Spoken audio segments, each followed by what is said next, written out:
ونصلي ونسلم على رسوله الكريم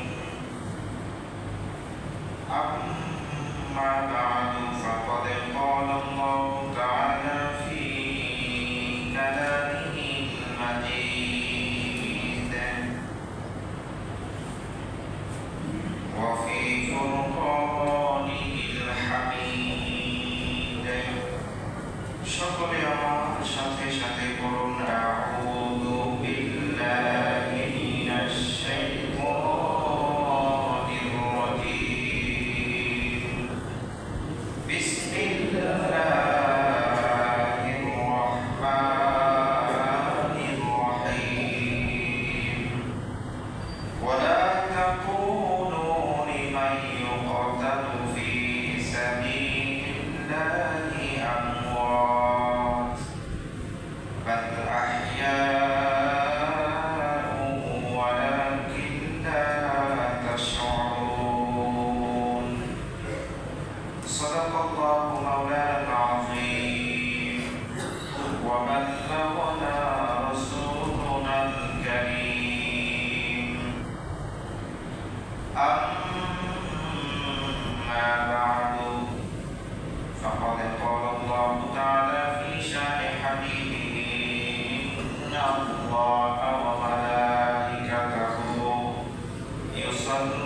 يصلون على النبي يا أيها الذين آمنوا صلوا عليه وسلموا تسليما اللهم صل على سيدنا مولانا محمد وعلى آل سيدنا مولانا محمد كلمة توحيد هدي في شهادة أي حسين تونا ہوتا تونا رجا دي صداقة أي حسين اللهم صل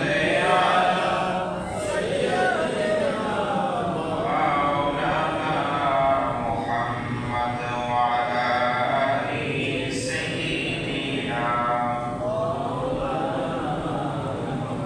لا إله إلا الله لا إله إلا الله لا إله إلا الله لا إله إلا الله জান্নাতে রইলেন হুরপুরীরা করছে ওই নাম সাধনা লা ইলাহা ইল্লাল্লাহ লা ইলাহা ইল্লাল্লাহ লা ইলাহা ইল্লাল্লাহ লা ইলাহা ইল্লাল্লাহ মুহাম্মাদুর রাসূলুল্লাহ সাল্লাল্লাহু আলাইহি ওয়াসাল্লাম जिसे चाहा जब भी बुला लिया जिसे चाहा अपना बना लिया एबारे करम है फैसले एबारे नसीबों की बात है वाला वल्लौला बिकमालिही कशफत दुजा बिजमालिही हसनत जमीउ खिसालिही सल्लु अलैहि आलिही सल्लु अलैहि व आलिही अल्लाहुम्मा सल्लि व सल्लिम व बारिक अलैहि সম্মানিত উপস্থিতি আজ পবিত্র শুক্রবার জুমার দিন আজ পবিত্র সফর মাসের প্রথম জুমা সর্বপ্রথম আমরা আল্লাহ তাআলার দরবারে এখানে শুকর আদায় করছি যে আল্লাহ পাক রব্বুল আলামিন আমাদেরকে দয়া করে মায়া করে আল্লাহর করে আগে ভাগে আসার এবং বসার তৌফিক দিয়েছেন সেজন্য সেই মহান স্রষ্টার দরবারে শুকরিয়া আদায় করে বলি আলহামদুলিল্লাহ। আরো শুকরিয়া আদায় করে যে আল্লাহ পাক রব্বুল আলামিন আমাদেরকে না চাইতে বিনা দরখাস্তে বিনা আবেদনে আখির নবীর উম্মত হিসেবে কবুল করেছেন, শ্রেষ্ঠ উম্মতের মর্যাদা দিয়েছেন। সেজন্য আবারও দিন করে প্রাণ দারাজ করে কালিমাতু শুকর আদায় করি আলহামদুলিল্লাহ। আমি আপনাদের সামনে যে আয়াতে কালিমা তেলাওয়াত করেছি, আল্লাহ পাক কোরআনুল কারীমে সূরাতুল বাকারা ইরশাদ ফরমান, ওয়ালা তাকুলু লিমান ইউকতালু ফি সাবিলিল্লাহ, ওয়ালা তাকুলু, তোমরা বলো না, ওয়ালা তাকুলু লিমান ইউকতালু ফি সাবিলিল্লাহি আমওয়াত, যারা আল্লাহর রাস্তায় কতল হয়েছে, জীবন দিয়েছে, জীবনকে কোরবান করেছে, তাদেরকে তোমরা মৃত বলিও না। তারা কি মৃত নয়, বাল আহইয়া, বরং তারা কি জীবিত।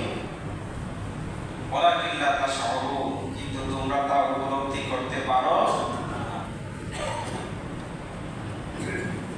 তো এই আয়াতে কালিমা বরকতান আপনাদের সামনে তেলাওয়াত করেছি খুতবার মধ্যে।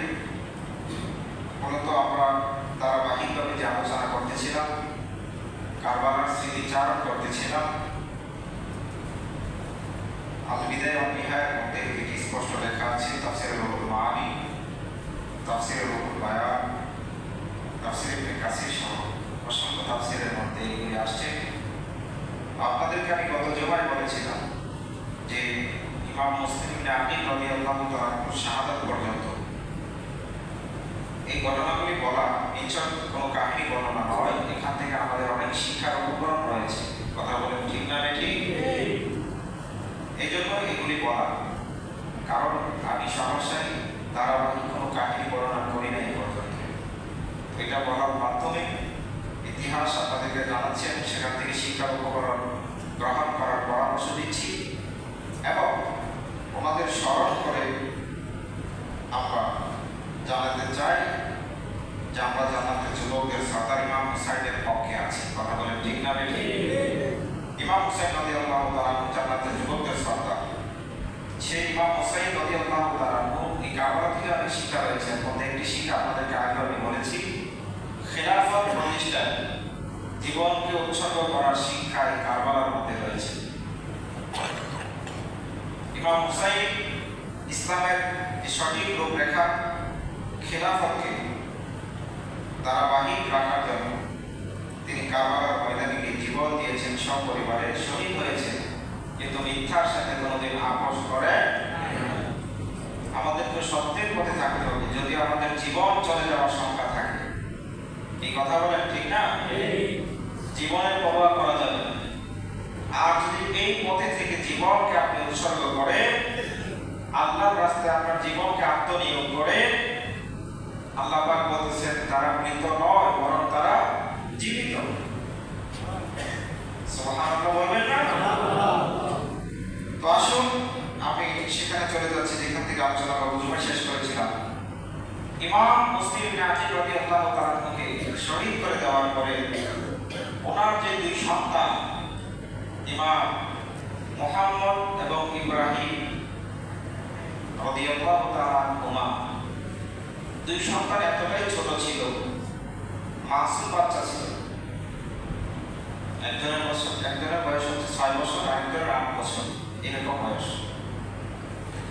ইমাম ইব্রাহিম এবং মুহাম্মদ এই দুই সন্তানকে আপনাদেরকে আমি আগে বলেছি, যখন তিনি মুফতার সাকাফির ঘর থেকে হানি ইবনে উরওয়ার ঘরে গিয়েছিলেন, বাবা বলেছিলেন কাজী সুরাইকে, হে কাজী সুরাই, আমার বাবার আমলে তুমি এই এলাকার চিফ জাস্টিস ছিলে, প্রধান বিচারপতি ছিলে, তোমার কাছে আমার এই দুই সন্তানকে রেখে যাচ্ছি, কারণ কুফার অবস্থা বেশি ভালো না। যদি আমাকে তারা শহীদ করে ফেলে, আমার এই দুই সন্তানকে তুমি নিরাপদে মদিনায় অথবা মক্কায় পৌঁছে দিবা। তো যখন কাজী সুরাইয়ের কাছে রেখে গেলেন, কাজী সুরাই যখন দেখতে পেলেন যে ইমাম মুসলিমকে শহীদ করে দেওয়া হয়েছে, যেদিন ইমাম মুসলিমকে শহীদ করে দেওয়া হয় কাজী সুরাইহ ওই দুই বাচ্চাকে ধরে কান্নাকাটি শুরু করলেন, আদর করতেছেন এবং কাঁদতেছেন। দুই বাচ্চা জিজ্ঞেস করলেন, চাচা যান, ইতিপূর্বে আপনি আমাদের সাথে এরকম ব্যবহার করেন না, আজকে কেন এমন ব্যবহার করছেন? আমাদেরকে বাবার মতো আপনি স্নেহ করেছেন, আদর করেছেন, আজকে কেন আমাদেরকে এইভাবে বুকে জড়ায়া কেন কান্নাকাটি করেন? আপনার কান্নায় বলে দিচ্ছে হয়তো আমরা জন্মের তরে এতিম হয়ে গেছি। বলেন চাচা যান। কাজী সুরাইহ ডেকে বললেন, হ্যাঁ হ্যাঁ। তিনি মুখে বললেন না, মাথা নেড়ে বললেন, আপনারা শহীদ হয়ে গিয়েছেন। এখন এই দুই বাচ্চা অঝর ধারায় পানি ফেলে, চোখের পানি ফেলে কান্না শুরু করে দিল। এখন এই দুই বাচ্চার কান্না থামানোর জন্য তিনি বললেন যে আপনারা কান্নাকাটি করবেন না, কারণ কুফার অবস্থা বেশি ভালো না। আপনার বাবাকে তারা শহীদ করে দিয়েছে, এখন আপনাকেও তারা তালাশ করতেছে। ওবাইদুল্লাহ ইবনে জিয়াদ ঘোষণা করে দিয়েছে কুফার ময়দানে যে ইমাম মুসলিমের দুই সন্তানকে যে এনে দিতে পারবে, ধরে দিতে পারবে, তাদেরকে পুরস্কৃত করা হবে। সেই পুরস্কারের লোভে কুফার অনেক মানুষ তাদেরকে খোঁজাখুঁজি করতে লাগবে। কাজী সুরাইহ বললেন, আপনারা কান্নাকাটি করবেন না। আপনারা যদি কান্নাকাটি করেন, আপনাদের কান্নার আওয়াজ যদি মানুষ শুনতে পায়, তারা বুঝে ফেলবে আপনারা আমার ঘরের মধ্যে আছেন। এই জন্য তাদেরকে কোন রকম শান্ত করলেন। শান্ত করার পরে হঠাৎ করে তিনি খবর পেলেন বাবু মুরিরান থেকে একটি কাফেলা মক্কা শরীফের দিকে যাচ্ছে। ওনার সন্তান কাজী সুরাইহের সন্তান ছেলে আসাদকে ডেকে বললেন, কাজী আসাদকে ডেকে বললেন, হে আসাদ, আমার সন্তানের দিকে আসো। ইমাম পরিবারে, নবী পরিবারের দুই সন্তান আমার ঘরের মধ্যে আছে। ওনাদের বাবা আমার কাছে ওসিয়ত করে গিয়েছেন তাদেরকে যেন নিরাপদে আমি মক্কা অথবা মদিনায় পৌঁছে দেই। আপনি এক কাজ করেন, ওনার সন্তানকে বলেন, তুমি এক কাজ করো, এই দুই সন্তানকে আজকে বাবুল ইরাকিন থেকে একটা কাফেলা মক্কার দিকে যাবে, একটু পরে তারা রওনা দিবে, তুমি তাড়াতাড়ি তাদেরকে এখান থেকে নিয়ে যাও, লুকায়া নিয়ে যাবে যেন মানুষ না জানে। বাবুল ইরাকিন ওখানে গিয়ে কাফেলার কাছে তাদেরকে সুপর্দ করবে আর বলবে তারা নবী পরিবারের সন্তান, তাদেরকে যেন নির্বিঘ্নে মক্কা অথবা মদিনায় পৌঁছে দেওয়া হয়। কিন্তু আল্লাহর কি হুকুম, যখন তাদেরকে কাজী আসাদ এই দুই সন্তানকে নিয়ে যখন কাফেলা যেখান থেকে রওনা দিবে সেখানে যখন গেল, যাওয়ার পরে দেখলো যে কাফেলা ইতিমধ্যে রওনা হয়ে গেছে এবং তিনি দেখলেন যে দূরে একটা চিহ্ন দেখা যাচ্ছে। ঘোড়া যখন দৌড়ায় তখন ধুলাবালি উড়ে না, ধুলাবালি উঠতেছে, এরকম একটা চিহ্ন দেখা যায়। দুই সন্তানকে বলতেছে যে আপনারা দেখেন ওই যে ওইদিকে ধুলাবালি উঠতেছে, সেখানে যদি আপনারা যান আপনারা তাদেরকে পেয়ে যান এবং আপনার তো বয়সে ছোট, আপনাদেরকে দেখলে মায়া হবে,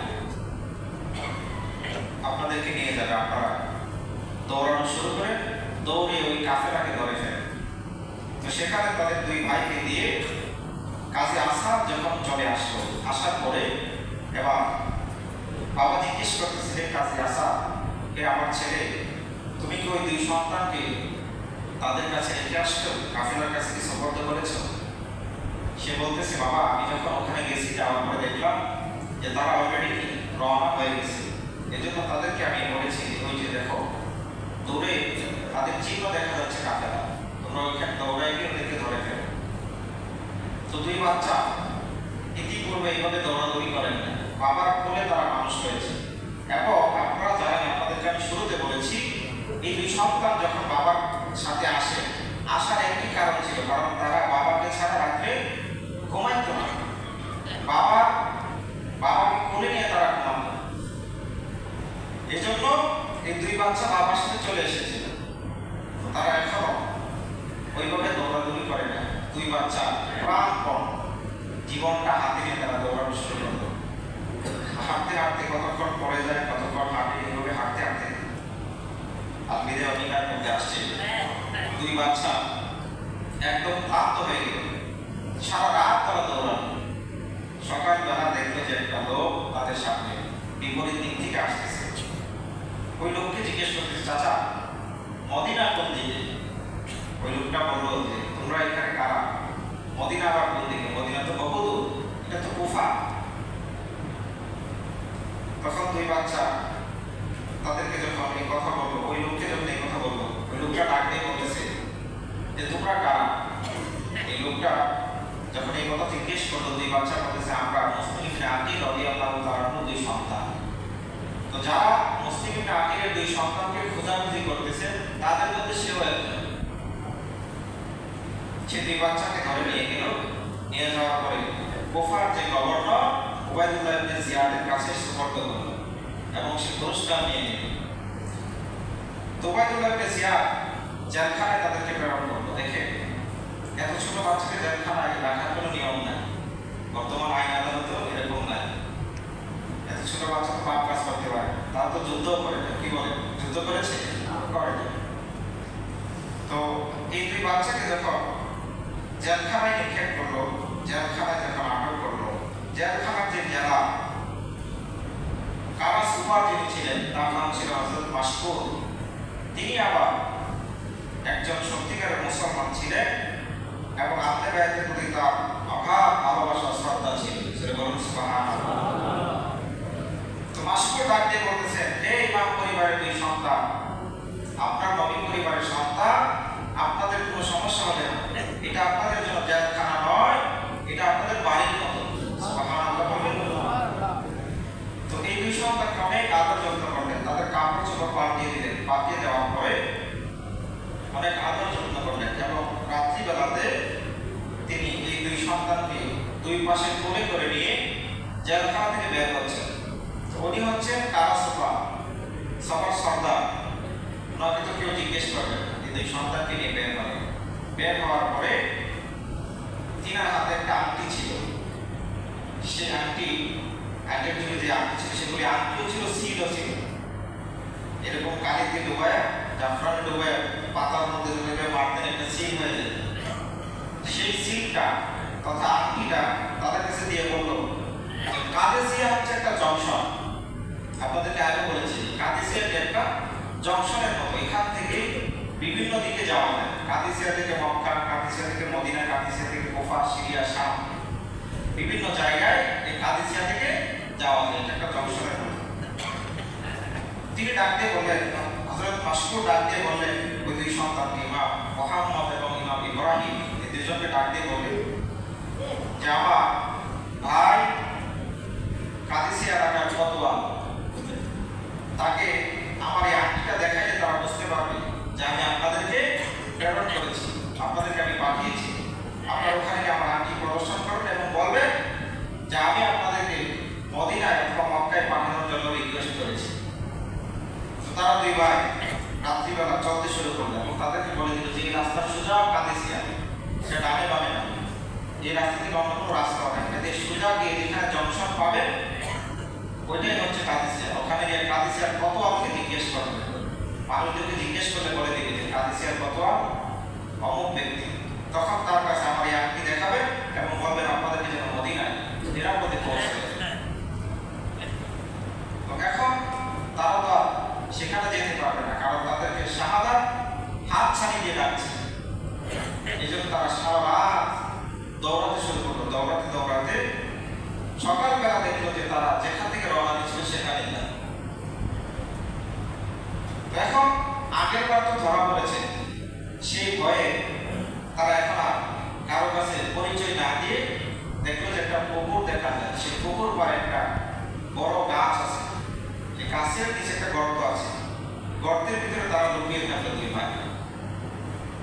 ওই সময়ে একজন দাসী সে এই পুকুর থেকে পানি নিতে আসে। পানি নিতে আসার পরে সে দেখেছে পানির মধ্যে দুইটা চেহারা বেশি হয়েছে।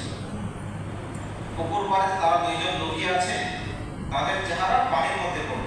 পানির মধ্যে পড়ার পরে সেই দুই ভাই তারা পরিচয় দিতে চাইল না, কিন্তু সেই দাসী দেখলো যে পানির মধ্যে দুইটা চেহারা, সুন্দর নুরানি চেহারা দেখা যাচ্ছে। এই জন্য দাসী তার কলসি ফেলে দিয়ে ওই গাছের কাছে গেল, যেখান থেকে পুকুরের মধ্যে দুইটা প্রতিচ্ছবি পড়েছে। সেখানে যাওয়ার পরে বলতেছে যে আপনারা কারা।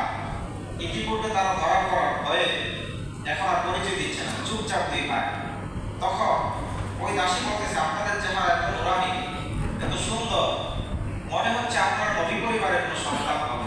বলুন সুবহানাল্লাহ। যখন এই কথা বললো, এই কথা বলার পরে দুই ভাই তখন পরিচয় দিচ্ছে না, তাদের ভিতরে ভয় যে আগের বার ধরা পড়েছিলাম, আমাদেরকে জেলখানে নিক্ষেপ করা হয়েছে। তখন ওই দাসী অভয় দিয়ে বলতেছে যে আপনারা ভয় পাবেন না, আপনারা ভয় পাবেন না, আমার যে মালিক আছে তিনি আহলে বাইতের প্রেমিক, তিনি আপনাদেরকে পেলে অনেক খুশি হবে, আপনারা কোনো টেনশন নিয়ে নেন। তখন ওই দুই ভাইকে নিয়ে তার মালিকের কাছে চলে গেল। তো ঘরের যে মালিক ছিল মহিলা, তাদেরকে পেয়ে অনেক খুশি হলো এবং ওই দাসীকে বলল, হে দাসী, তুমি নবী পরিবারের এই দুই সন্তানকে আমার কাছে এনে দিয়েছো, এজন্য আমি অনেক খুশি। আজকের দিন থেকে তুমি আমার দাসী, তোমাকে আমি আজাদ করে দিলাম। আজাদ করে দেওয়ার পরে এই দুই সন্তানকে ভালোভাবে ওই মহিলা আদর যত্ন করলো, তাদেরকে অনেক সেবা যত্ন করলো এবং রাত্রিবেলাতে ভিতরে একটি খাস কামরাতে তাদেরকে থাকতে দিল। তো ওই মহিলার স্বামী, তার নাম ছিল হারিস, সে আবার আহলে বাইতের এই সদস্যদেরকে খোঁজাখুঁজি করতেছে। খুঁজতে খুঁজতে সারা রাত, প্রায় মধ্যরাত পর্যন্ত খোঁজাখুঁজি করে সে বাড়িতে ফিরল ক্লান্ত হয়ে। বাড়িতে ফেরার পরে মহিলার স্বামীকে মহিলা জিজ্ঞেস করতেছে যে আপনি কোথায় ছিলেন, এত রাত্রে ফিরলেন? মহিলার স্বামী বলতেছে ওবায়দুল্লাহ ইবনে জিয়াদ ঘোষণা করেছিল যে কুফার ময়দানে মুসলিম ইবনে আকিলের দুই সন্তান রয়েছে। ইতিপূর্বে মুসলিম ইবনে আকিলকে শহীদ করে দেওয়া হয়েছে, এখন তার দুই সন্তান বর্তমান আছে, তাদেরকে যে ধরে দিতে পারবে তাদেরকে পুরস্কৃত করা হবে। সে পুরস্কারের লোভে আমি এই মধ্যরাত পর্যন্ত তাদেরকে অনেক তালাশ করলাম, খোঁজাখুঁজি করলাম, কিন্তু তাদেরকে পেলাম না। তখন মহিলা বলতেছে আরে এই দুই সন্তান তো আমার ঘরে। মনে মনে ভাবতেছে যে তাকে কোনো ক্রমে খাবার দাবার খাওয়িয়ে আমি তাকে ঘুম পাড়িয়ে দিই। খাবার খাওয়ানোর পরে তাকে ঘুম পাড়াই দিল।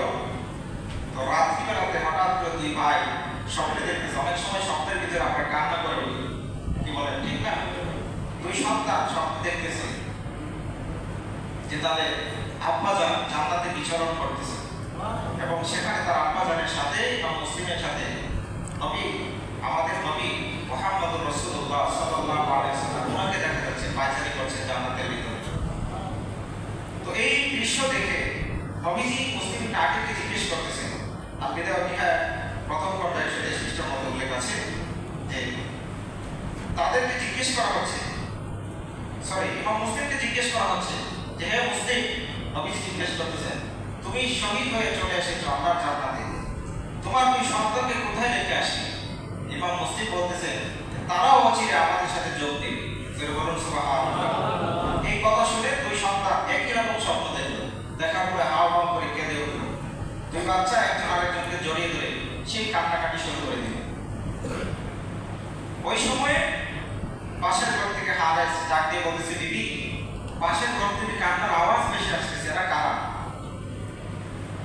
তো ইমাম মুসলিম আকিলের দুই সন্তান কান্নাকাটি করতেছে এবং সে কান্নার আওয়াজ শুনে হারিস যখন জিজ্ঞেস করলো, মহিলা ডেকে বললেন স্বামী না, পাশের ঘর থেকে কান্না আসে না, হয়তো আমাদের দূরবর্তী কোনো ঘর থেকে, অন্য ঘর থেকে হয়তো কান্না আসতেছে, আমাদের ঘর থেকে কোনো কান্নার শব্দ আসতেছে না। অনেক বোঝানোর চেষ্টা করলো কিন্তু স্বামী কিছুতেই বোঝার চেষ্টা করলো। সে বলতেছে না, আমাদের পাশের ঘর থেকে, আমাদের পাশের কান্না থেকে কান্নার আওয়াজ বের হচ্ছে। এই কথা বলে সে তার যে বাতি আছে সেটা ধরাইল, বাতি জ্বালিয়ে সে ওই রুমে গেল। যাওয়ার পরে দেখতেছে দুই সন্তান। জিজ্ঞেস করলো তোমরা কারা? যেহেতু এই ঘরের মধ্যে তাদেরকে আদর যত্ন করা হয়েছে, এই দুই সন্তান এখন পরিচয় দিল যে আমরা দুজন মুসলিম ইবনে আকিলের সন্তান। তখন বলতেছে তোদেরকে সারাদিন খোঁজাখুঁজি করলাম, তালাশ করলাম, মধ্যরাত পর্যন্ত তালাশ করলাম, বেলা আজকে আমার ঘরে তোরা এসেছিস, আমার তো অনেক সৌভাগ্য। নাউজুবিল্লাহ বলে কেমন দুর্ভাগা। তো সে দুই সন্তানকে ধরলো, ধরে টেনে হিসেবে বাইরে যখন বের করলো, বিবি তার পায়ে ধরে বলতেছে বিবি রে, তারা হচ্ছে নবী পরিবারের দুই সন্তান। আমি আপনাদেরকে আগে বলেছি যারা আওলাদে রাসূল, নবী পরিবারের সন্তান যারা, তাদের আলাদা কদর আছে। কি বলেন? আছে না? আমরা যখন নামাজ পড়ি, নামাজে যখন তাশাহুদ করি, তাশাহুদ করার পরে যখন দুরূদ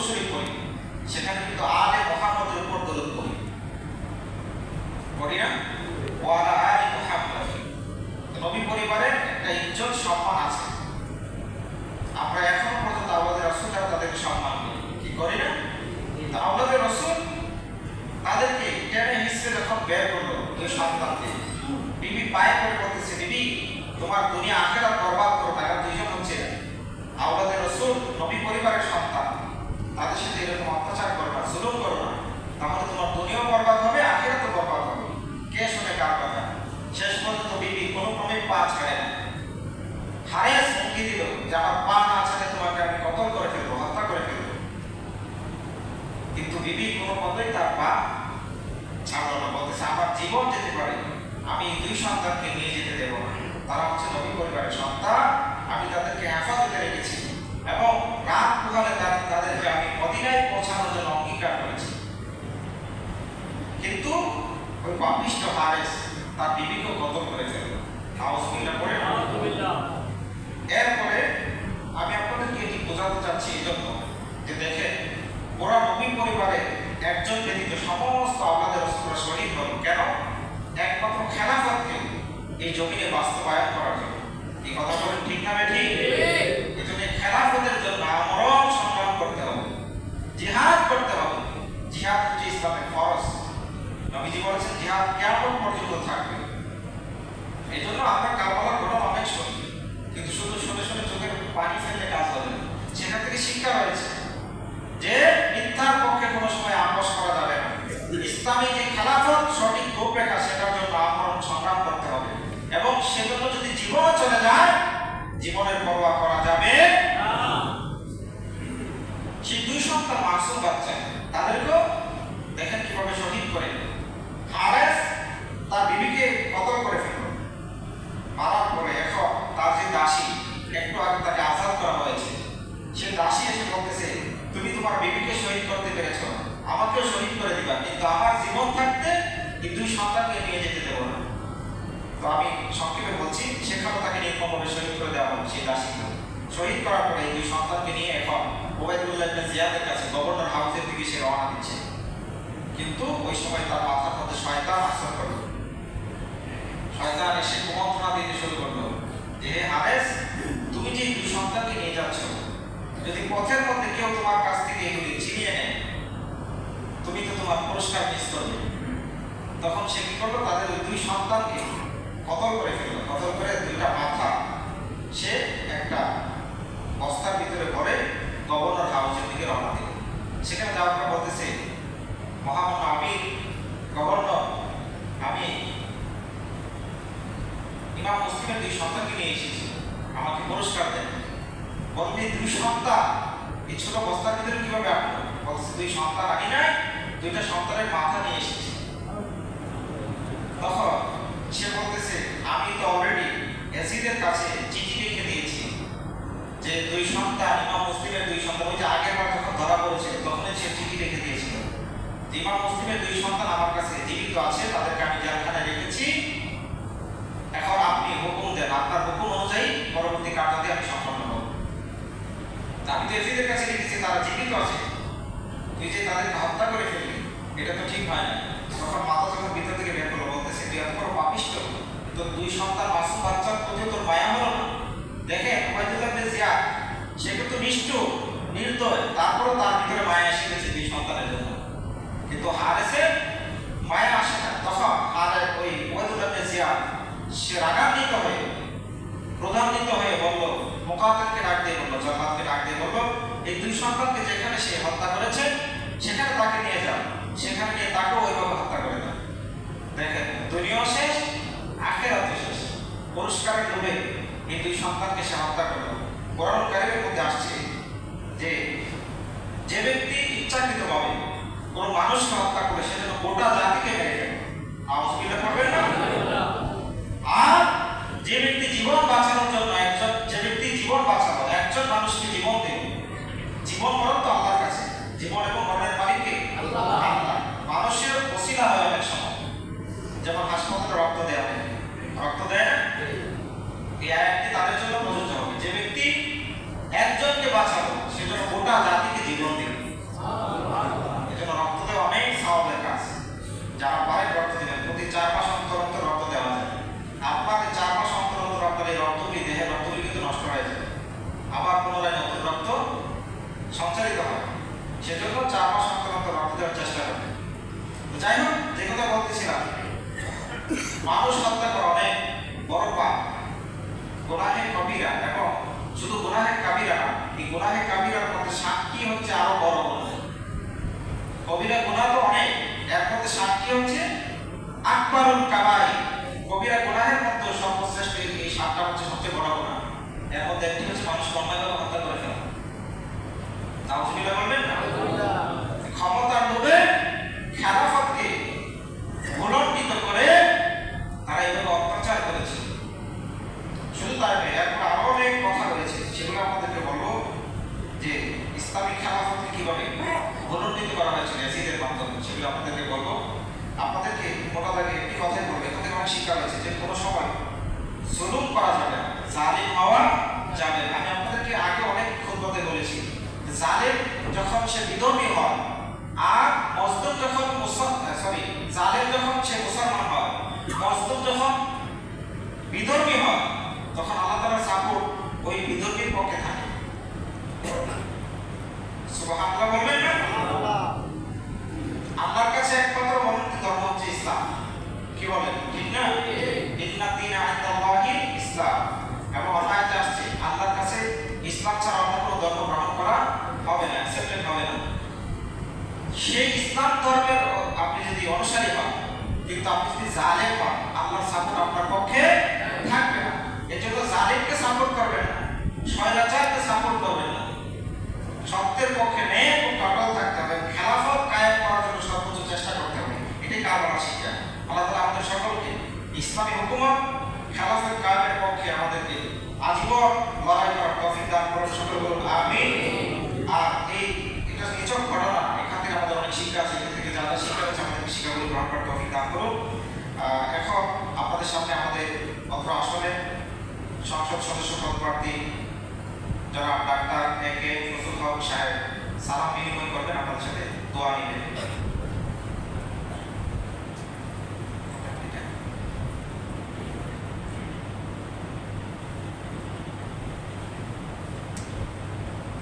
আউযুবিল্লাহি মিনাশ শাইতানির রাজীম। বিসমিল্লাহির রহমানির রহিম।